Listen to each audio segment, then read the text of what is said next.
আজকের এই সম্মেলনে প্রধান অতিথি হিসেবে গুরুত্বপূর্ণ বক্তব্য রাখবেন বাংলাদেশ জাতীয়তাবাদী দলের সম্মানিত ভারপ্রাপ্ত চেয়ারম্যান, নির্যাতিত জননেতা শহীদ রাষ্ট্রপতি জিয়াউর রহমান এবং দেশনেত্রী বেগম খালেদা জিয়া রক্ত এবং আদর্শের সুযোগ্য উত্তরসূরি দেশনায়ক জনাব তারেক রহমান।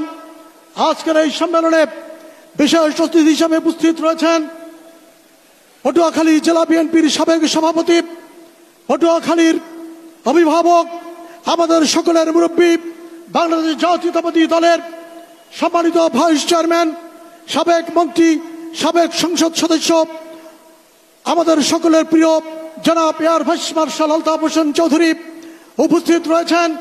আজকের এই সম্মেলনের সম্মানিত উদ্বোধক বিএনপির ভাইস চেয়ারম্যান, বাংলাদেশের স্বনামধন্য ব্যবসায়ী জনাব আব্দুল আওয়াল মিন্টু সাহেব উপস্থিত রয়েছেন। বাংলাদেশ জাতীয়তাবাদী দলের কেন্দ্রীয় নেতৃবৃন্দ, পটুয়াখালী জেলা নেতৃবৃন্দ এবং বিভিন্ন উপজেলা থেকে আগত সম্মানিত কাউন্সিলর, ডেলিগেট এবং নেতাকর্মীরা, আসসালামু আলাইকুম।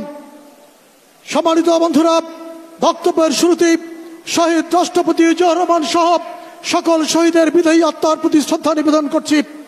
সংগ্রামী বন্ধুরা, বাংলাদেশ জাতীয়তাবাদী দল বাংলাদেশের স্বাধীনতা, সার্বভৌমত্ব এবং গণতন্ত্র এক কঠিন যুগ সন্ধিক্ষণে দাঁড়িয়ে রয়েছে।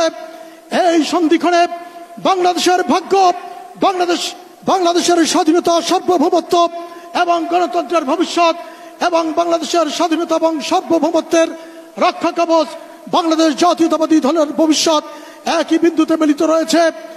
অতীতের স্বৈরাচার, বাংলাদেশের গণতন্ত্র বিরোধী শক্তি, স্বাধীনতা এবং সার্বভৌমত্বের বিরোধী শক্তি বাংলাদেশের বিরুদ্ধে গভীর ষড়যন্ত্রে লিপ্ত।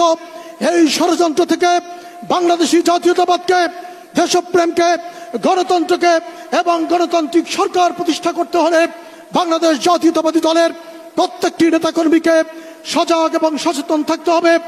বাংলাদেশের বিএনপির নেতাকর্মীরা ধৈর্য, সততা, ন্যায় এবং নীতির মধ্য দিয়ে আগামী দিনগুলিতে যে কোনো সংকটকে মোকাবেলা করতে না পারলে বাংলাদেশ গভীর সংকটে নিপতিত হবে এবং তার পাশাপাশি বাংলাদেশ জাতীয়তাবাদী দলও গভীর অন্ধকারে নিমজ্জিত হবে। সেই সংকটের বাস্তবতাকে উপলব্ধি করে সেই সংকট থেকে বাংলাদেশ এবং বাংলাদেশি জাতীয়তাবাদী দলকে রক্ষা করার জন্য বাংলাদেশ জাতীয়তাবাদী দলের প্রত্যেকটি নেতাকর্মীকে দায়িত্বশীল ভূমিকা পালন করার জন্য এবং আজকের এই সম্মেলনে ভোটের মাধ্যমে সঠিক নেতৃত্ব প্রতিষ্ঠা করার জন্য সকল কাউন্সিলরদের প্রতি বিনীত অনুরোধ জানিয়ে এবং একটি সুন্দর সম্মেলন অনুষ্ঠান করার জন্য জেলা বিএনপিকে ধন্যবাদ জানিয়ে আজকের মতো বিদায় নিচ্ছি।